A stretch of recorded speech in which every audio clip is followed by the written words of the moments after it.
guys? How are we all doing today? We haven't done one of these in a while. We're gonna talk about wrestling. Oh yes we are. We're gonna talk about WWE and their upcoming show, Bad Blood. Now, I've not done any wrestling content in a while. I apologise. I've still been watching it. Of course I have.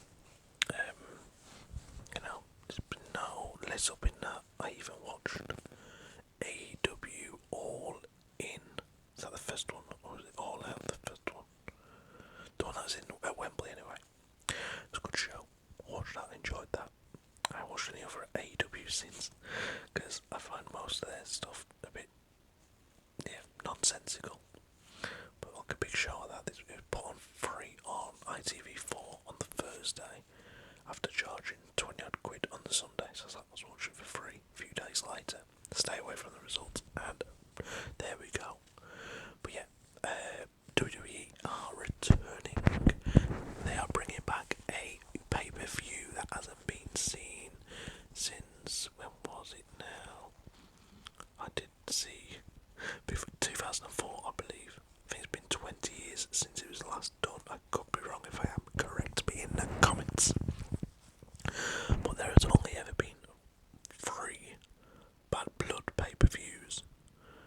Triple H has headlined 2 of them. I cannot do 2 of them. Shawn Michaels headlined the other. So the very first one was 97, and it was Hell in a Cell was the main event. And Shawn Michaels taking on Triple H. So Shawn Michaels taking on The Undertaker. I apologise. The winner would go on to be the #1 contender for the title, for the World Heavyweight Championship. I think that's the one where Kane came up through the mat. I could be wrong on that as well. I haven't watched it since 1997, so again I apologise. I've slept since then. But the other 2 main events were, let me just bring this back up. I did have it all in front of me before. One of them was Triple H taking on a Diesel. I think with Mankind. Here you go, I'll tell you now. So Bad Blood in your house. Shawn Michaels versus The Undertaker. That was October 5th, 97. Then we had 2003 was the next one. So it went away for 6 years. And that was in Hell in a Cell, Triple H v Kevin Nash for the World Heavyweight Championship with Mick Foley as a special guest. I was told Shawn Michaels headlined 2. I apologise. He was then in the next one in 2004, June 13th, Triple H v Shawn Michaels in Hell in a Cell in Columbus, Ohio. This year is going to be in Atlanta, Georgia, from the State Farm Arena, October 5th, 2024. And it's looking like a decent card, isn't it? Like, we have some decent storylines in WWE currently. What did you all think of SmackDown's cinematic sequence between Cody Rhodes and Roman Reigns? I thought, at first I was like, what is this?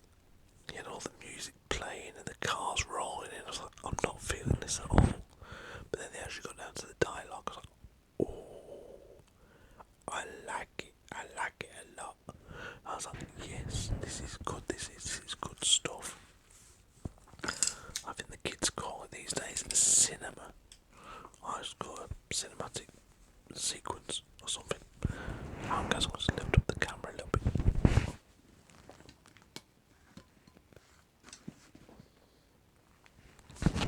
That's better for me. Hopefully it's better for you. But I don't think it really matters to you, does it? So yeah, this year's Bad Blood I expect to be headlined by, with the steel cage match between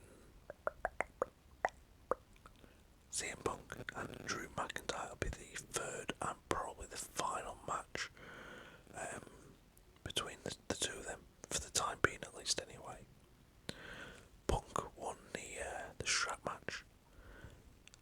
McIntyre won the first match. What was that? No DQ match or whatever the hell it was. This is going to be in Hell in a Cell, and this will be the main event, I believe.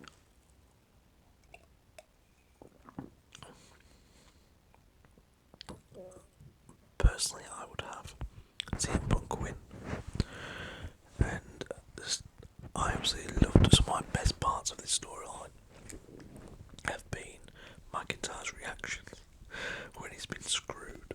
Like, it's been hilarious when he won the title against Damien Priest. Was it Damien Priest? No, Damien Priest cashed in on McIntyre, apologised. He won the title, didn't he, against Seth Rollins. McIntyre did at WrestleMania. And Punk just screwed him. Punk is there on the announce desk and then just screws McIntyre over. And McIntyre gets pinned by Damien Priest on the cash in, and it's like, his reaction was just brilliant. So yeah, I'm all for CM Punk winning this, and then they both got in their own separate ways for a while. Maybe McIntyre gets drafted to SmackDown, something like that. I think later on next year we'll get Punk v Cena in Cena's farewell tour at some point. Yeah, so I think CM Punk wins the Hell in a Cell match with Drew McIntyre. I would not be surprised if we saw Punk's missus there, AJ. Maybe, she's there, like, he's getting absolute crap kicked out of him, and he's a bloody mess, and she's shown at ringside or something like that anyway. But yeah, CM Punk to eventually win the match and finish what's been a bloody good storyline, one of the best storylines in WWE since Roman and the Bloodline, and obviously Sami Zayn, etc, etc. We're gonna get Cody Rhodes and Roman Reigns versus the New Bloodline. I was in Solo Sikoa and Jacob Fatu. I don't know where this is going. You can't have Jacob Fatu and Solo Sikoa winning, because this is Cody Rhodes and Roman Reigns. I've seen talks of Roman turn his back on Cody. Why would he do that? I don't know. He's got too much of an issue with Solo and the New Bloodline. He's not going to turn his back on Cody and walk out, is he? That's just stupid. I've seen also a rumour that maybe Cody turns his back on Roman and turns heel. Ain't happening. Especially after they've been sort of hinting that KO is going to turn on Cody. So there's stuff I want to see going forward. I want to see Randy Orton beat Cody Rhodes. Randy Orton being the heel. But right now they're pushing KO as the heel. I'd have had Randy turn on Cody at some point. Not during this match, but at some point. And he has to go through KO first, because KO's like, what are you doing? He's our friend. And Randy KO, and then Randy gets through KO and goes on to take on Cody Rhodes. Well, I think the way it's going to go, well, one way it could go is if the New Bloodline are to win. I mean, there's talks of them being in War Games, which is what I thought was going to happen. Roman, Jimmy, Jay, Sami against the New Bloodline in War Games. But then over on Raw at the minute, I'm leaning, and I saw mentioning this, and I thought that makes sense. The Judgment Day, so Carlito, Dominic, Finn, and who's the other member? It's not got another member. JD McDonough. Them four. I mean, it wouldn't be that exciting because on Carlito and JD, Bloody McDonough, even Dominic in a War Games match, I don't fancy their chances. But taking on Ilya Dragunov, Damien Jey Uso and Sami Zayn. That was where I was leaning to with that. I don't know why, it just seemed to be they're all defending each other against Judgment Day, etc. etc. But Sami Zayn is Bad Blood taking on Gunter, so I don't know about that one. But the War Game side of things for the Bloodline, I don't see how they get Jey involved when there's been no mention whatsoever of him going back over there whatsoever. Like, Roman isn't even mentioning Jey's name. On Friday Night SmackDown, he said he'd lost. That is, the Bloodline had taken away Jimmy from him, and his wise man, and his Ulafala. So he's saying Jimmy. They've done Jimmy away from me, which makes me think that Jimmy is coming back. Maybe not Bad Blood, but very soon. But if they are going to go to War Games and have Roman, Jimmy, Jey, they need a fourth member. Sami, there you go. Up against Jacob, Solo, Tamatonga, and the other one who always gets his ass kicked all the time, whose name escapes me, Tangaloa. For that to happen, you need the new Bloodline to come out of this Bad Blood match looking strong. It's not point getting squashed against Roman and Cody, and then what would be the need for them to go to War Games if they've just been squashed in this match? Maybe we get KO coming out, and it looks, you get like Zio Jacob, Fatu and Sol Cigar in the match. Obviously Tangaloa and Tamatonga are going to be out there. Maybe it's a bit of a beat down at some point on Roman and Cody. KO comes out. You think he's coming out to even the odds a little bit for Roman and Cody, and he levels Cody with a chair. And there's your KO turn. Solo or Jacob Fatu get the pin on Cody, and that's where we go. We're going to KO v Cody Rhodes. Cody's took out of this storyline altogether, the Bloodline, and you get War Games, Roman's OG Bloodline against the new Bloodline. It's possible. Another thing I seen mentioned was, what if Solo was the one that takes the pin, and Jacob's like, you hold me back, you're out. It's going to be us three, and we're going to bring in one of their other family members.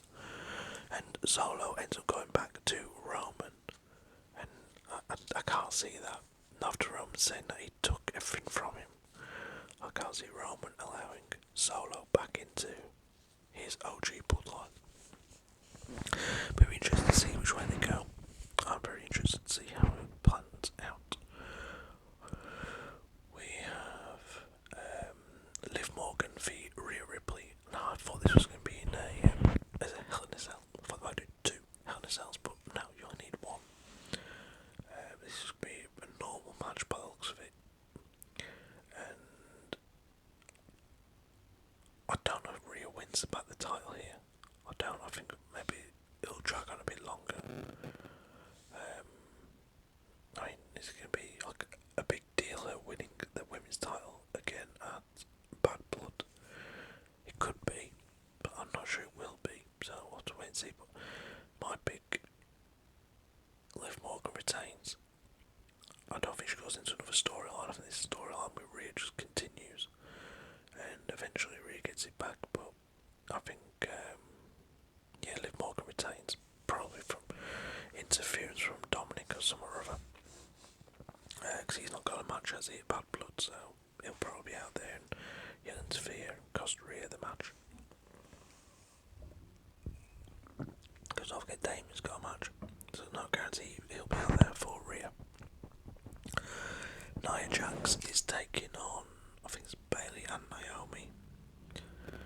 I think we might get the cash in here from, what's her name? The other one. Right off my head. The one who's hanging out with Nia Jax all the time. Who's got the money in the bank. Yeah, I think she will cash in on Nia in this match. Is the only reason I can see them putting Nia in a handicap of Bayley. and Naomi, two faces, two friends, both against Nia Jax. So, oh sorry, I apologise. I forgot on SmackDown this Friday it's Bayley v Naomi. Completely forgot about that. The winner takes on Nia Jax. We've only seen Bayley v Nia recently, so don't really want to see that. I ain't really asked about seeing Naomi against Nia, so I don't know where we go other than a cash in and Nia losing the belt. I think maybe they keep it on her. Damian Priest, Finn Balor. It'd be a good match, but this storyline is lost its edge for me. The build up to them turning on Damian Priest was what was keeping me interested. The actual, it's played out now. He's out of the group. He's now the Terror Twins, him and Rhea Ripley. I'm not as excited about that as I was about him getting them turning on Damian Priest. But Priest beats Balor. There we go. That's all. That was wrote. That's all she wrote, rather. We could. It's not definite, but we got Gunther. It keeps saying he's not going to give Sami Zayn a title match. I'm not being funny. Everyone loves Sami Zayn. No problem with that. Why the hell would we give him a title match? The only thing he's got going for him is that he beat Gunther for the IC title. He took that title from him.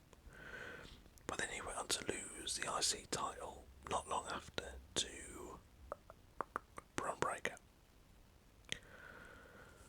I don't know. Again, is the build up, is the story like going into it I like. And the outcome I don't like when it comes to Sami getting a title. Him going up against Roman for the WWE title was immense. The build up, the way they turned on Sami, the way Sami turned on Roman when Roman was beating the hell out of KO. He had him tied up in the ropes, and Sami hit Roman in the back with the chair.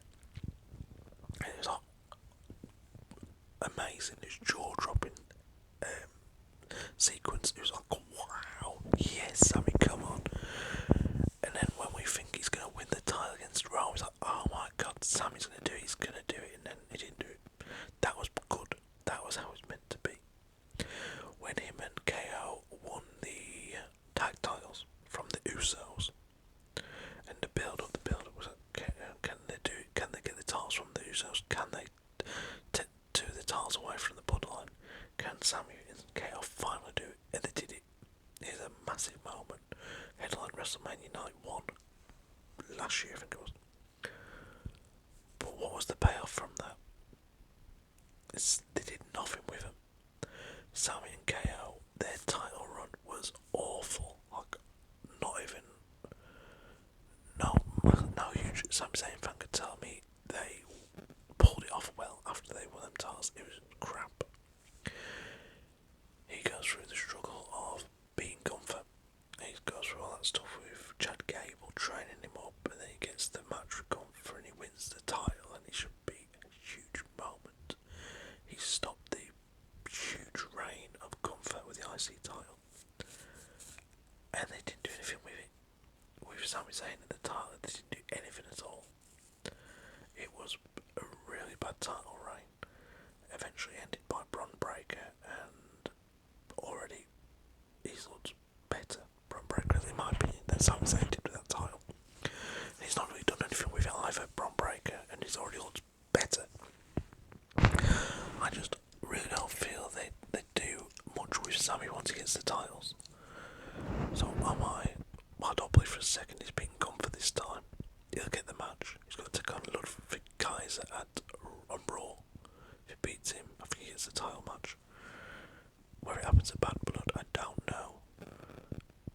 But either way, I'm just not interested in seeing Sami Zayn as a champ. I prefer the story of him trying to get a title than when he actually gets the title, if that makes sense.